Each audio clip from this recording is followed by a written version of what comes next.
Marc, chapitre 2. Quelques jours après, Jésus revint à Capernaüm. On apprit qu'il était à la maison, et un si grand nombre de personnes se rassemblèrent qu'il n'y avait plus de place, pas même devant la porte. Il leur annonçait la parole. On vint lui amener un paralysé porté par 4 hommes. Comme ils ne pouvaient pas l'aborder à cause de la foule, ils découvrirent le toit au-dessus de l'endroit où il se tenait et descendirent par cette ouverture le brancard sur lequel le paralysé était couché. Voyant leur foi, Jésus dit au paralysé, « Mon enfant, tes péchés te sont pardonnés. » Il y avait là quelques spécialistes de la loi qui étaient assis et qui se disaient en eux-mêmes, « Pourquoi cet homme parle-t-il ainsi? Il blasphème. Qui peut pardonner les péchés, si ce n'est Dieu seul? » Jésus sut aussitôt dans son esprit qu'ils raisonnaient ainsi en eux-mêmes, et il leur dit, « Pourquoi raisonnez-vous ainsi dans vos cœurs? Qu'est-ce qui est le plus facile à dire au paralysé? Tes péchés sont pardonnés, ou lève-toi, prends ton brancard et marche? Afin que vous sachiez que le Fils de l'homme a sur la terre le pouvoir de pardonner les péchés, je te l'ordonne, dit-il au paralysé, lève-toi, prends ton brancard et retourne chez toi. Aussitôt il se leva, prit son brancard et sortit devant tout le monde, de sorte qu'ils étaient tous très étonnés et célébraient la gloire de Dieu en disant, Nous n'avons jamais rien vu de pareil. Jésus sortit de nouveau du côté du lac. Toute la foule venait à lui et il l'enseignait.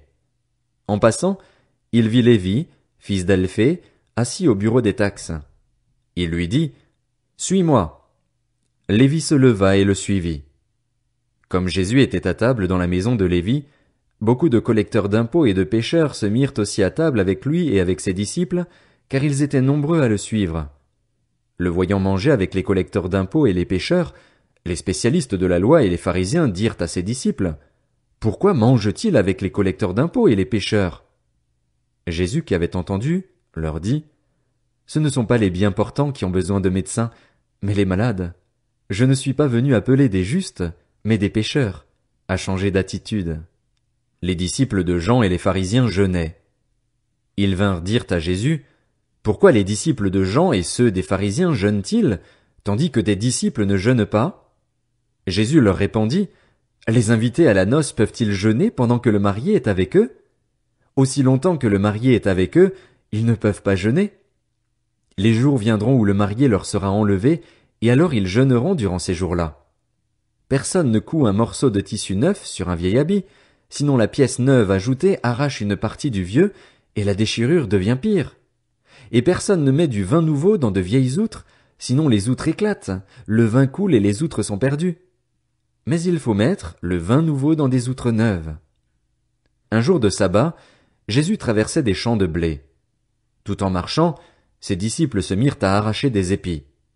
Les pharisiens lui dirent, « Regarde, pourquoi font-ils ce qui n'est pas permis pendant le sabbat? » Jésus leur répondit, « N'avez-vous jamais lu ce qu'a fait David, lorsqu'il a été dans le besoin et qu'il a eu faim, lui et ses compagnons?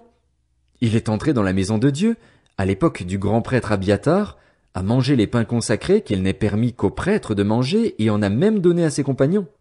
Puis il leur dit, « Le sabbat a été fait pour l'homme, et non l'homme pour le sabbat, de sorte que le Fils de l'homme est le Seigneur même du sabbat. »